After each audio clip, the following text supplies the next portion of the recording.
cafezinho. Vamos tomar um café logo cedo com os principais fatos políticos da região, num bate-papo descontraído sobre política, regado a um bom café.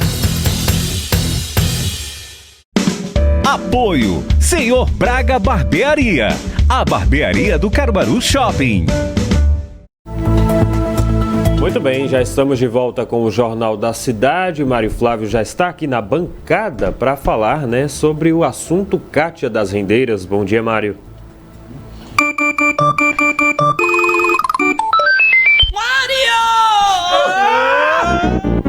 Rapaz, bom dia, Tem umas pessoas que ficaram assim ontem, depois da decisão lá da Comissão de Ética da Câmara Municipal, Porque para muita gente os vereadores foram corporativistas, os 4 que votaram a favor lá da vereadora Kátia das Rendeiras. Inclusive a gente trouxe aqui, alguns trechos das falas. Começar primeiro com o relator Anderson Corrêa, que foi o único vereador que pediu a cassação de Kátia. Então vamos conferir o que disse aí o vereador Anderson Corrêa. A análise das condutas atribuídas à vereadora Kátia Pereira Soares no procedimento ético fora discutido, pautado nos dispositivos legais do regimento interno da Câmara dos Vereadores e no Código de Ética, manifesto o meu voto pela procedência da representação apresentada pela mesa diretora, com a consequente aplicação da cassação do mandato da vereadora por quebra de decoro parlamentar. É como voto. Pronto, a gente trouxe um resumo aí do longo discurso do vereador Anderson Corrêa, de 40 minutos. Ele leu esse relatório, fez uma trajetória toda do caso e no final pediu a cassação da vereadora por quebra de decoro. Na opinião do Anderson Corrêa, Kátia das Rendeiras, ela quebrou o decoro parlamentar. Na sequência dos votos, houve logo a fala do Ricardo Liberato, que é presidente da Comissão de Ética, e ele abriu a fala dele dizendo que discordava do relatório. Mas antes dele votar, ele fez também um longo trecho de críticas à defesa da vereadora, que fez acusações à Câmara, inclusive ontem, antes de começar para valer os votos, o Anderson Corrêa e os advogados, eles praticamente bateram boca, discutiram bastante. Mas o Ricardo Liberato, ele abriu a dissidência no relatório e os demais vereadores acabaram seguindo o voto dele. Foram bem mais sucintos do que ele. E a gente separou aqui também a fala do vereador, que ele explica por que votou, no finalzinho, por que votou contra a cassação do mandato de Kátia. As evidências coletadas até o momento não possuem a força necessária para estabelecer uma clara violação do decoro parlamentar por parte da vereadora. Vale ressaltar que, ao proferir esse voto, não estou a indicar que o suposto delito não tenha ocorrido, ou que a infração em questão seja infundada. Estou, sim, expressando a necessidade de que se observe o princípio da presunção de inocência e da ampla defesa, princípios estes fundamentais à nossa Carta Magna. Dessa forma, entendo que, diante das provas atualmente disponíveis, a aplicação da penalidade de cassação de mandato seria uma medida desproporcional e contrária aos princípios democráticos que regem a nossa sociedade. Pronto, então seguiram aí os votos contrários à cassação de Kátia. Também o Carlinhos Jaciaca, o Felipe José e o Nelson Diniz. Eu ontem antecipava aqui, não sei se vocês lembram dessa história que eu disse aqui ontem, Olha, eu acredito que o relatório vai pedir a cassação, mas a vereadora não vai ser cassada.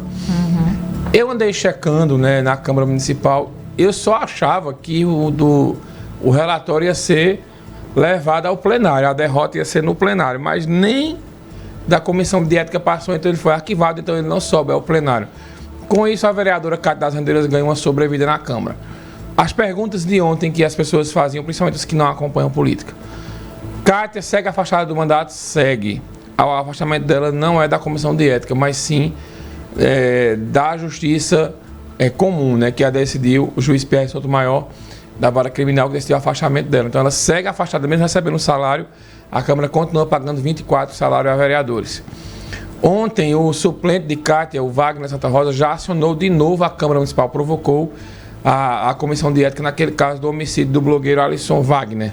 Então, todo esse processo da comissão de ética ele vai ser repetido agora na questão do caso do blogueiro. E Kátia responde a 2 processos na justiça. Esse caso da rachadinha, aí nas acusações da Polícia Civil, essa situação dela é bem complicada. E o outro, ela foi denunciada pelo Ministério Público no caso do homicídio do blogueiro. Então, ela tem 2 problemas grandes na justiça e um ainda na Câmara Municipal, que é o processo lá da Comissão de Ética que diz respeito a essa história envolvendo o homicídio, que vai ser aberto esse processo. E aí começa todo um trâmite a rolar. Vai ter o recesso da Câmara, que começa hoje, né, até o comecinho, se não me engano, dia 1º de agosto. Então, esse mês aí todinho, a vereadora ela fica sem a comissão de ética ser acionada, mas aí vai ter um mês aí, quando volta já vai ser acionada. Então, até o fim do ano, acredito que a vereadora vai ter o futuro dela definido. E o prazo de afastamento dela do mandato é de 90 dias. Se eu não me engano, acaba também em agosto. E aí o magistrado da justiça vai avaliar se manter ela afastada ou não. A defesa dela espera que ela volte ao mandato o mais breve possível. Inclusive já entraram com recurso para tentar reverter esse afastamento antes dos 3 meses, né? E aí a justiça vai avaliar. Esse recurso ele pode ter sido feito à própria justiça, né? E também na primeira instância e também na segunda instância. Então, é uma situação que aos poucos, né, a gente vai vendo.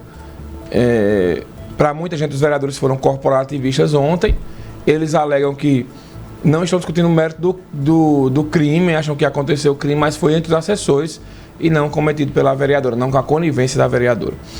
E para a gente encerrar aqui, né, saiu hoje a nomeação do Niverson Moura para a 4ª Ciretran de Caruaru, um cargo que estava vago desde que Raquel tomou posse, cargo esse que foi de Rafael Delon e depois de Jefferson Paes. Eles foram indicados pelo ex-deputado Tony Gel. E quando acabou o mandato de Paulo Câmara, então desde o dia 1º de janeiro que o cargo estava vago. Muita gente pleiteou esse cargo, então 6 meses depois, né, o cargo é anunciado por uma pessoa de confiança de Raquel, que é o Niverson Moura, que acabou sendo demitido aí exonerado pelo prefeito Rodrigo Pinheiro, e é mais um que era da gestão de Raquel e que agora assume um cargo no governo do estado, um cargo importante, diga-se de passagem, que a 4ª Ciretran dá muita visibilidade. E ela também proporciona, né, que muitos probleminhas para serem resolvidos aqui, já que ela conglomera toda a região. Então, boa sorte aí ao Niverson, né, que vai assumir esse cargo. Hoje de manhã eu recebi muitas mensagens de elogios ao trabalho dele na atuação do PROCON. Ele que como é o nome da função? Advogado o quê? Ele é advogado consumerista. Consumerista, né, do direito do consumidor.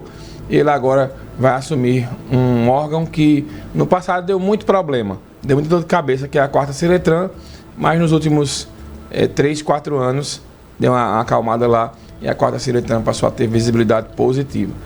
Se ele seguir a linha da gestão dele no PROCON, vai ser uma gestão bem atuante, né? Porque ele desenvolvia várias ações enquanto gerente geral do PROCON. Então acredito que deve seguir a mesma coisa, né, Mário? Muito solícito também com a imprensa, né? É verdade. E também saiu a nomeação de Deise Matheus de Souza Reis para a coordenação do Detran, acho que aquela do shopping. Se eu não me engano, eu só vou conferir, Laís, eu acho que essa Deise é ligada ao deputado Tony Gel, lá do shopping. Eu só vou confirmar essa informação, que os nomes do pessoal das Diretrans saíram todos de uma vez só, hoje no Diário Oficial. Tem 2 Detrans, né? O Shopping Difusor e o Shopping no Caruaru Shopping. Pronto, seria isso hoje aqui. Hoje quem você recebe no Cidade Entrevista, no Momento Cidade Entrevista? O vice-prefeito Gena Lins, lá de Taquaritinga do Norte, né? Hoje é a participação do Ney Lima, Gena que rompeu com o prefeito Lero e ele vai ser candidato a prefeito ano que vem. Lero tem outra candidatura, a gente vai falar sobre a movimentação lá da Taquara. Muito bem, perfeito. Mário, obrigado, até amanhã. Valeu, Mário. Valeu. O cafezinho. Vamos tomar um café logo cedo com os principais fatos políticos da região, num bate-papo descontraído sobre política, regado a um bom café. Apoio Senhor Braga Barbearia, a barbearia do Caruaru Shopping.